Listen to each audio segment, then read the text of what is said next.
roughly 44 years after Vesalius publishes his anatomical volumes. Descartes is born in 1596. He goes to a Jesuit school and eventually to another, and he gets a license to practice law. But he really doesn't enjoy the academic setting of the time. He chafes under the scholastics. He's reported to have said that all he learned of value there was mathematics and science. He is a little adrift after he gets his license to practice law, so he joins the army of the Dutch Republic. And it's there he meets Isaac Beckman, who is a Dutch scientist and philosopher, and who reignites his interest in physics and mathematics. Now, on his account, he has dreams shortly thereafter, and he interprets these dreams as a divine sign that he should found a unified science of nature based upon mathematics. He sets to work to do this, and his original plan for this work is to write one enormous unifying text called Le Monde. Then he hears about the difficulties that Galileo is encountering in Italy, and he decides that it would be prudent not to do that. And so he scales back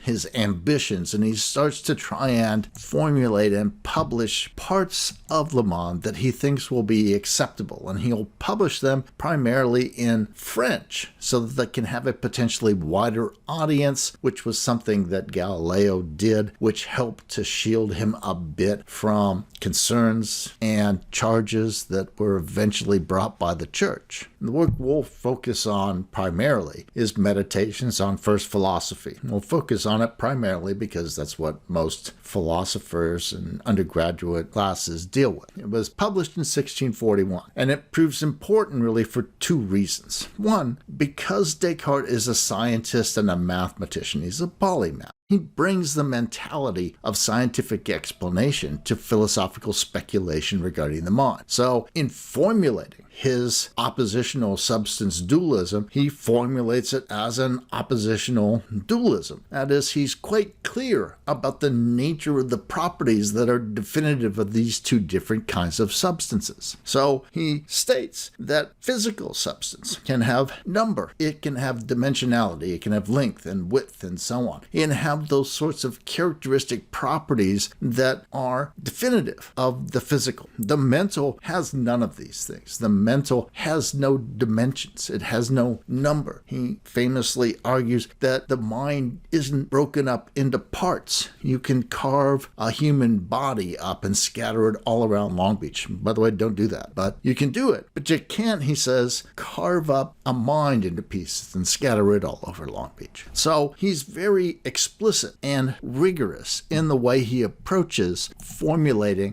his ontological framework. And because his dualist conception of mind combines with his scientific slant on philosophy in the Meditations, as well as in the Passions of the Soul and the Treatise of Man, it lays the groundwork for a switch in emphasis in the philosophy of mind. It gets people to start seriously thinking about ontological considerations, adequacy considerations, and potential for development with regard to dualistic and, conversely, with regard to monistic frameworks for thinking about the nature of the mind. And so we can see Descartes as part of a general trend that develops during this period. If you're a dualist philosopher, particularly after Descartes articulates this clear, concise, and oppositional substance dualism, then you want to try and understand how it is that you can proceed to try and refine this ontological framework in a way that would allow you to tie the world to the mind and the mind to the world. Because, of course, the mind, since it has no spatial position, for instance, won't be observable in physiological or anatomical studies. Similarly, if you are a physicalist, a monistic physicalist, you start to become interested in how it is that the mind can be very much just a function of our physiology and anatomy. These considerations rise to the forefront, I think, for a couple of reasons. On the one hand, the scientific revolution creates a social, cultural, and scientific milieu where people now really want to engage in empirical-based theorizing about all subjects. Secondly,